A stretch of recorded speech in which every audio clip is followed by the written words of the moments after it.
Ô, Lidson, durante esse processo todo que dá pra ver que não foi fácil, em algum momento você chegou a pensar em desistir, jogar tudo pro alto? Não pensei. Nunca pensei em desistir. Eu não sei se isso é uma característica minha como pessoa. Eu não sei te explicar realmente assim de onde que veio essa força toda, mas quanto mais difícil ficava, mais eu gostava do processo. Parecia que assim, literalmente eu via como um desafio que eu queria passar aquilo ali. Eu sempre tive esse pensamento de que a gente não nasce sabendo de nada. A gente não nasce sabendo comer, não nasce sabendo falar, não nasce sabendo andar, então a gente tudo dá para aprender. O que você se dispor a aprender, você vai conseguir aprender. E era muito legal a sensação de chegar no hangar e você ver assim todas aquelas aeronaves que eu via ali, que eu só via em filme, eram coisas assim que eu jamais imaginei na minha vida. Eu disse, não, eu quero estar aqui. Eu sou muito grato a Deus por estar aqui nesse ambiente e eu quero fazer diferença. Eu não quero ser só mais um. Eu sempre pensava assim, quero aprender, não quero ser melhor que ninguém, mas eu quero contribuir. Eu não queria estar lá só como um telespectador, eu queria literalmente contribuir com conhecimento, com trabalho duro, né, como a gente trabalha bastante. Então, sempre pensei sempre tive esse pensamento de querer contribuir, agregar, de nunca querer desistir, de sempre querer evoluir. Sabia que, apesar de eu não entender muito alguma coisa agora, mas se eu me dedicasse ali e estudasse, eu ia conseguir dominar aquele assunto no futuro ali.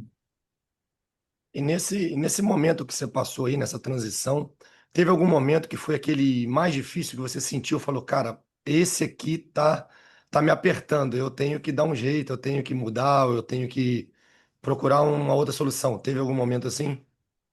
Muitos momentos, eu posso falar de muitos momentos que isso aconteceu. Não é surpresa para ninguém. Assim, como você está falando ali, que você não domina a língua, um tema totalmente diferente, que vocês que estão na aviação, a gente que está na aviação sabe como que é. É tudo muito específico, não é nada superficial. Sempre é bem aprofundado os conhecimentos que você vai ter ali. Quando você precisa estudar um sistema específico, você precisa ir bem a fundo. Tem as palavras, os nomes bem específicos. Eu tinha muita dificuldade com identificação de partes.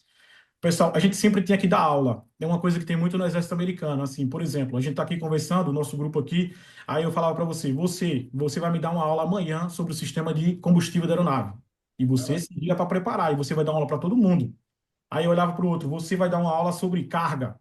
Aí você tinha que estudar. Isso é uma maneira que a gente usa muito para melhorar. É uma conversa. Não é que se você falhar na sua aula ali, você vai ser o fraco da turma ou nada. Não, pelo contrário. Você vai estudar sobre o tema, vai dar uma aula e eles vão te dar um feedback depois. Ó, você precisa melhorar nisso e nisso. E automaticamente todo mundo aprende. Você aprende que estava estudando o sistema e as outras pessoas aprendem também por você apresentar curiosidades ali ou falar do sistema. Isso é muito bom, você vai exercitando, né? Sempre assim. Eu lembro que quando eu ia dar essas aulas, nossa, no começo era muito difícil para mim, porque eu falava essa parte aqui e eu esqueci o nome. Aí, ok, esse é o meu calcanhar de Aquiles, então, eu preciso melhorar a nomenclatura das palavras. Eu ia falar, por exemplo, o reservatório do líquido hidráulico, né? Do sistema hidráulico, reservoir. E eu dizia reservoir, reservoir. E essa palavra não entrava na minha cabeça. Muitas outras palavras não entravam também. E eu tinha muita dificuldade com a identificação de partes, de mostrar o nome das peças, né? Nossa, eu lembro que uma das classes, eu fui dar uma classe uma aula dos motores. Nossa, eu não lembrava nada do nome das partes, né, específicas. E eu precisei estudar mais a fundo para poder decorar, literalmente decorar o nome das peças aí. Foi muito difícil. Essa foi uma das coisas mais difíceis para mim também. Nomenclatura, que é muito específico. Ô, Lidson, é muito legal esse bate-papo, porque você falando agora a respeito dessas aulas me lembrou da minha fase de Varig. Eu trabalhei na Varig um tempo. E tinha uma engenheira lá, a engenheira Rita, e ela implantou justamente esse sistema. Durante a semana ela escolhia selecionava um assunto e você tinha que fazer uma aula a respeito daquilo. Cara, como isso enriquece o seu conhecimento, como isso te obriga a estudar, e é o que você falou. Não quer dizer que você vai ser melhor ou pior que alguém, porque as pessoas acabam complementando e incentiva todo mundo. Cara, isso funciona demais, já fica aqui como dica pra galera. É um método, assim, excelente de estudo e aprendizado, né, cara? Eu concordo totalmente. Quando você. Geralmente, essas aulas são literalmente para te tirar da zona de conforto. Às vezes você está ali confortável como mecânico. Isso acontece também, não só no começo, tá? Isso acontece até hoje. Geralmente na sexta-feira, que é um dia mais tranquilo de manutenção, quando a gente não tem muito trabalho, a gente continua com as aulas. Isso é uma cultura que ela é mantida aqui dentro do Exército, né? Eu não sei se em outras empresas também tem, como você falou que tem isso lá.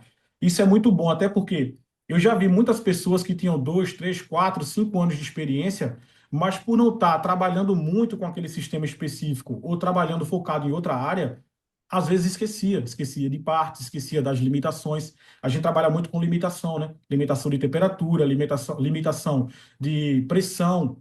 A aeronave tem isso, as pressões dos líquidos, a temperatura que os líquidos têm que operar. Quando você tem os avisos ali, caution, quando você tem o warning, deve ser diferente da aviação civil, não sei como é que funciona,